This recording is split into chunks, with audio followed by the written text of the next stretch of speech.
Welcome to another Year of Goodness unboxing. Today we're going to be taking a look at Minos, Dawn of the Bronze Age, a game designed by Stan Kordonski and published by Board and Dice. All right, let's get started. So this game came out, I think like 2 years ago in 2024. I initially had pre-ordered this game, but then I wasn't so sure it was going to be a game for us because I had heard that it could be very, very long. And we had a lot of other games coming out at the time, so we kind of passed on it. But I've since wanted to try it, and I think it might be a good fit for us, so I have some renewed interest in it. So let's take a look. I also have several of Stan's other games and quite enjoy them. All right, so first up we have two pretty large decks of cards.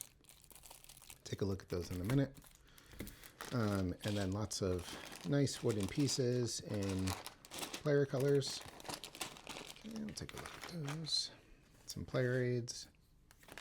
Okay, some more discs. And some dice. This doesn't seem like a lot of dice, but maybe that's all the dice you need. And plenty of bags, which is always really appreciated. All right, so first let's take a look at the rule book here, which is pretty thick. I think the game is like relatively complicated.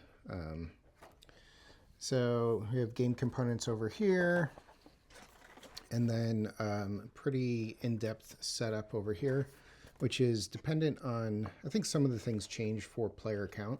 I think there's a 4-player side of the board, and then maybe a 2 and 3 or 1 to 3 player side, and use some overlays. And then there's a player setup over here, and then goes through some key concepts of how the different pieces work, like your different buildings, so the cities, the ships, the towers, and the farms. The decree cards, how they work, palace, and your your royal traits. And then goods can be both temporary or permanent goods. It's a little bit like I guess reminiscent of Splendor, where you kind of get a discount on other cards to play. Yep, and your warriors and your sea people. There's kind of a lot of information before the game starts. Okay, and then on page 10, we have playing the game, going through the round structure. So we're rolling and then drafting and placing the dice.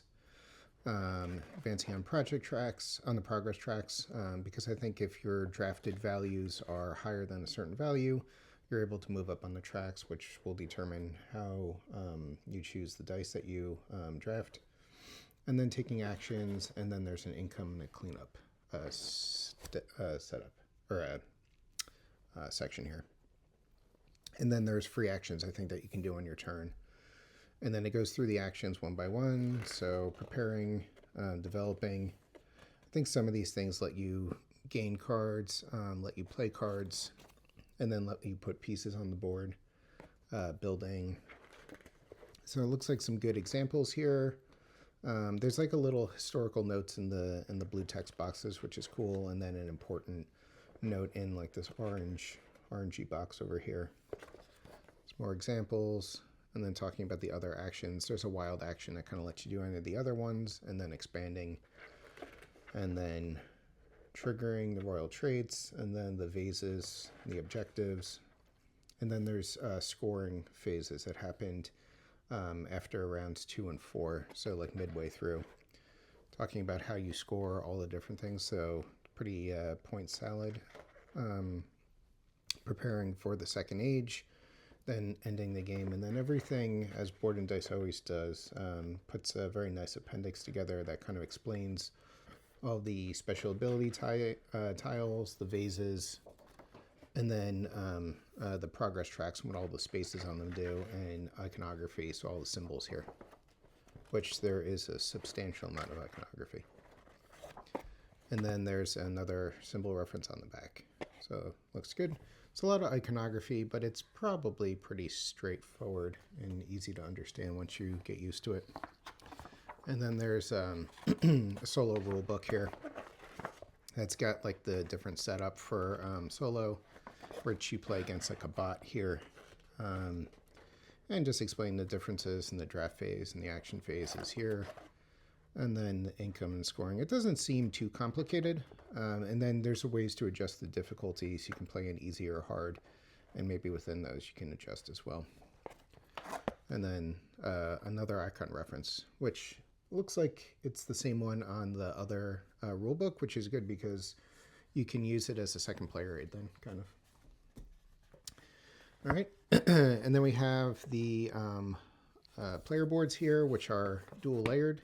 These are really nice. Yeah, these are cool.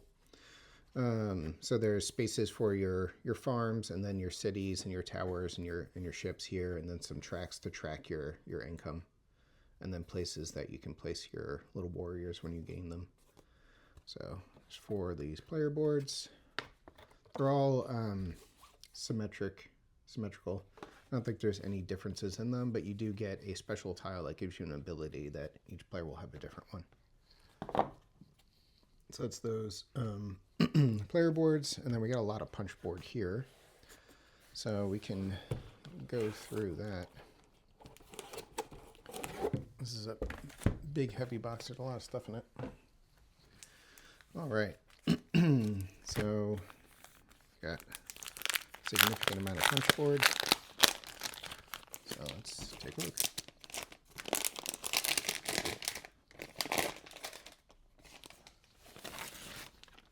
Okay. All right, so there's these tiles here, the blue and the red tiles. I think these are bonuses that go on like the little shipping board, a shipping part of the board, and there's overlays. I think for you to randomize the different abilities or the shipping trade routes that are in each game. There's some money here. So it's kind of like medium thin cardboard, but it looks like it would hold up well. It's good quality. It's got a nice linen finish on it. And then here are some of the goods here. Then some more money and some of these like battle tokens that you can gain. And these I think are bonuses that get randomized and placed on the map at probably the setup of the game. More goods. These are like permanent goods, so they're like in these little the bigger tiles here. So when you have these, you always like have these goods, and I think they give you like a discount on playing cards, kind of like an Arc Nova Zoo partnership or a Terraforming Mars or something like that. Okay, and then these are I think tokens for enemies that you can attack in different regions that will give you certain benefits or points. These are overlays for the action spaces, probably for a 2-player game would be my guess, since there's a 4-player side. And then some variable bonuses that can switch out during the games. Okay. These are all different scoring categories that'll be in the games. I think you probably use, I think there's like one of each that you use in each game maybe. Okay. All right, and then we have, these are some of the asymmetric abilities that you can have next to your sideboard. So you start at like the lowest part of the track, and there's ways to increase it, but they're kind of like abilities that each player will have that's a little bit different. Okay. Oh, and these do look like things that you would, like you can attack people in the different spaces, and these look like the arrow ones. The other ones I think had 2s on them. They're a little bit more just about points and maybe more difficult to defeat. Okay, here's an overlay I think for when you're playing with 2 players, to use the 3-player side of the board and then section off a third of it or so. And some more money, some more tokens. Okay, and then we got the board here. Let's put that off to the side for a second so I can clear some space. Okay, we have dice in 4 different colors. So you got yellow, gray, red, and blue. They look nice. Okay.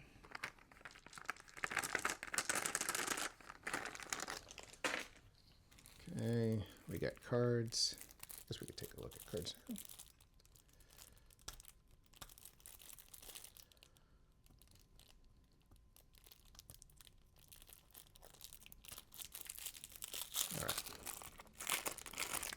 So I think that the cards come in two. I think there's red and blue cards. So this must be the beginning of the red, and the rest of them are probably in that other one. But there are a ton of cards. I think these are all solo, or they're setup cards or something like that, because they say 3-player, 4-player. This must be board setup cards. Okay, so maybe, or either solo or maybe setup cards. But there are a very large, thick stack of these cards. So the blue cards, I don't know if the rest are just red, but they have actions on them, and then you get benefits when you tuck them. So you're able to play a card, pay a cost, maybe get a discount if you have that good. These are worth like points at the end of the game if they're tucked under your board. And then they give you some kind of action when you play the card, and then you'll gain in the future bonuses when you take certain actions, and you'll be able to stack these cards and get multiple bonuses for doing certain actions. But they look nice. Iconography looks clear. Artwork's nice. I like it. It seems not completely unique. There are repeats. Yeah, I don't know how many pieces of art there are for each style.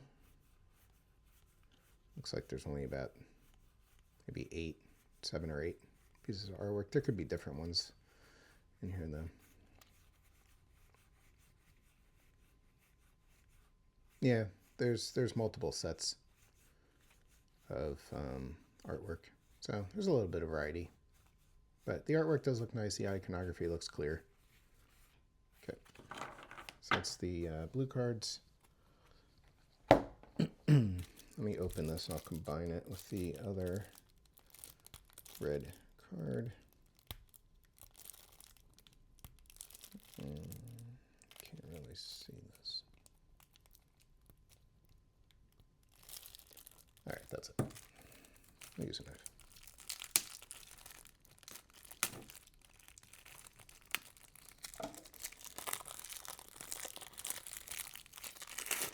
I feel like I'm about 1 for 4 with tear strips. All right, so we got, these are more red cards. Okay, so take a look at these.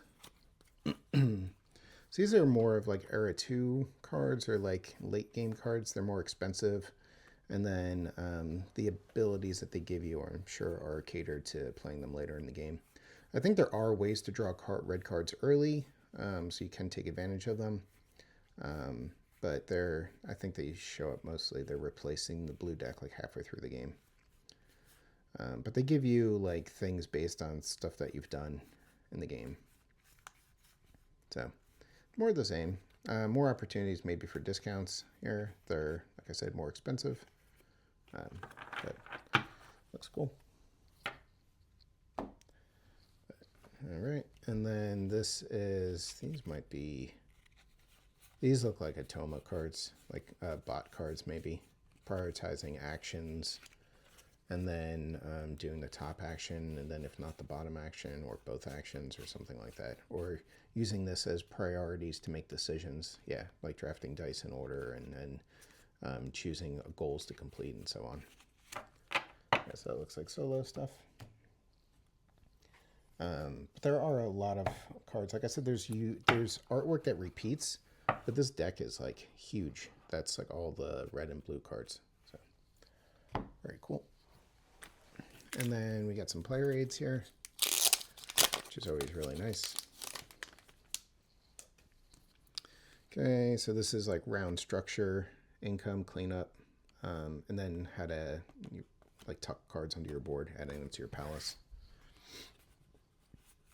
So there's, yeah, 1 for each player here, and then 1 for each player as far as actions go, and how to take actions, and then extra actions, which are free actions. Well, I guess you can do them once per turn, but they're things that you can do every turn. So there's 4 of those. And then this has got that same border on it, so this is probably a player aid for the solo bot, which is really nice that there's a player aid for that. All right, and then we have player colors here. So these are different discs. So those are the 4 colors. Oops. The gray, I think, is just like a round tracker probably. But it's purple, blue, like a tan, and like a green. I like the colors. I don't know about the tan, but I'm sure for color blindness, it's easy to see. And then we have some meeples here. These are like your workers. Yeah, these are cool. I feel like at this point, these are like the board and dice workers. So they're all the colors. These are like the same workers. They look like the same ones that are in Nucleum. And maybe in some of their other games as well. I kind of like them though. They're reminiscent of the classic meeple shape, but they're a little bit different, a little more stylized. And then these are some of the buildings. Okay, let's see here. So this one's a tower, and then you have like a farm, and then a city, and then there's a boat. So those are like the 4 different pieces, and they're in the different player colors. So they're screen printed. They look nice. It's more discs. I don't know if I need to go through these, but it's more discs. Pretty standard. And then I'll open these just because they're kind of cool. These are like the dice drafting trays that you use.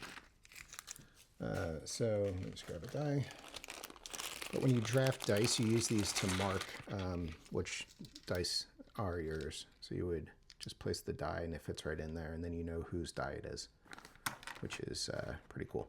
Reminds me a little bit of, I think Coinbra had like the same types of things, although they were a little bit different. But yeah, they look good. I think they're cool. So that's nice. And then go through the board. Okay, so yeah, there's a 4-player side of the board, and then a 1 to 3 player side. So let's see if we can fold it here. Okay. All right, so like a nice big board.